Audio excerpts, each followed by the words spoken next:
Exhausted from grinding harder, optimizing everything, and trying to stay one step ahead, only to feel more anxious and burned out. Here's a paradox that flips the entire game. The sharper and more controlling you get with your life, the more resistance, chaos, and self-sabotage you create. But when you learn to lead yourself with a lighter, calmer, more spacious hand, less forcing, less sharpness, something powerful happens. Misfortune quietly turns into fortune. Burnout gives way to unbreakable clarity and calm strength. Results start showing up with far less effort. This single shift is your exit ramp from the hustle trap into real inner sovereignty. Hey, welcome back to the Boundless Sovereign YouTube channel, Perennial Truths, Modern Freedom. We are excited to have you here. This is the Tao Te Ching series. We are in chapter 58 of the John Minford translation of the Tao Te Ching, written originally by Lao Tzu. And this chapter is called The Unshining Taoist.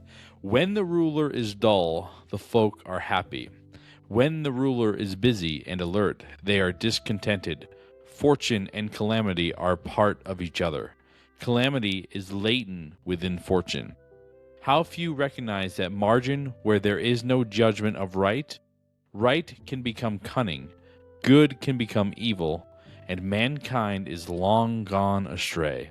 The Taoist is square, but not cut square, has corners that are not pointed, is straight, but not taut. The light of the Taoist does not shine. And as with our daily tradition, I'll also be reading from the River Master's commentary here on this chapter, chapter 58. The Taoist ruler teaches his subjects to be generous. This teaching may seem dull. It may seem to lack light. But the folk are happy. They prosper. They live in friendship. But when the ruler is alert and busy, then the folk speak with their mouths, not from their hearts. Words reach no further than their ears. Deeper trust and understanding are lost. The Taoist is straight, but bends. To follow others without displaying self, the Taoist glows, does not shine. I actually really enjoy that last little part right there. The Taoist glows, but does not shine. If you think about when you experience what something looks like as glowing versus something shining, shining is in your face. Shining is bright. Shining is assertive, where glowing is more subtle, dampened light. It's a little bit easier on the eyes. Feels to flow a little bit better. It's a good metaphor. It's a really good metaphor. And I love this. When the ruler is dull, the folk are happy. Because the ruler's not in everybody's face all the time.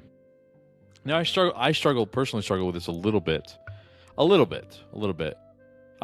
Because in the work that I do, there tends to be this bias for action, if you will. And because we're a Fortune 300 company, the expectation is that we're not gonna let just things happen to us, right? And if things happen that are perceived to be within our control, the expectation is that we are going to take control of these things. And there's one actually commentary in here. I don't think I read from it. It's like John Minford, one of John Minford's quotes about the Tao Te Ching, and he says something about the Taoist being like somebody from like California with California businessman using Taoism as a way to do business and to live life. And what I find, so I very much feel like a businessman during the day and a Taoist by night, but a Taoist by every minute of every day, because in every minute of every day, the flow of the Tao is real. And if you, it's and we've talked a lot. I've talked a lot about this in the previous chapters about this idea of non-attachment, and it's funny because I've said this to a few of my coworkers, and they say, "Well, it's I'm not attached to the outcome." Ha ha ha! Funny or whatever. And we actually had this discussion today about how attachment to the outcome is actually more like an inner experience. And the person I was talking to was referring to that, like I was reacting to the situation that was happening. And I said, yes, I'm reacting to the situation that's happening because in the moment I'm going with right action, right, or non-action, which is in the moment this thing has arisen in me, in response to this event or something you said. But internally, my internal experience is still non-attachment. I'm not feeling huge ebbs and flows of emotion. I'm not feeling fear, worry, anxiety. I'm not feeling any negative emotion. I'm not feeling any attachment to the idea. And there are times when I feel maybe a brief flow of either positive or negative emotion. But it generally, because I've conditioned myself so much over the years, it generally doesn't stay for very long. And I don't never attach myself to the feeling that I'm feeling. The only attachment that I have, I would say, if I had any, is the attachment to peace, because I love that inner feeling of balance, and being in the moment and being fully immersed and able to respond to life as it happens. It's a fantastic place to be if you can get there, and it's not always easy, of course, but again, it's for me, it's taken me years. I mean, it can take a second, though. If you can just drop the story of your life, just stop telling yourself the story of how things are supposed to be, or stop telling the story of your beliefs or your feelings about things, and just really be in the moment. And the second you drop the story, the second you stop using words, it's life just flows. And then there's all these phenomena that happen, and sometimes they're good, sometimes they're bad, sometimes they're good, sometimes they're bad. And what you find is that things tend to work out more often when you're not hanging on to the outcome. And for especially the Western mind, this is an incredibly difficult concept to get your head around, is to not be attached to the outcome. And by not being attached to the outcome, you get the outcome that you actually wanted. And a lot of times it's better than you could have imagined. And I'll use my the business I'm working for, and the business that I'm helping to run. Right, it was in a very tough place about a year ago, and thankfully I have a good team around me that's willing to work and to figure it out and to get ahead. But a lot of them didn't know what to do. They didn't know.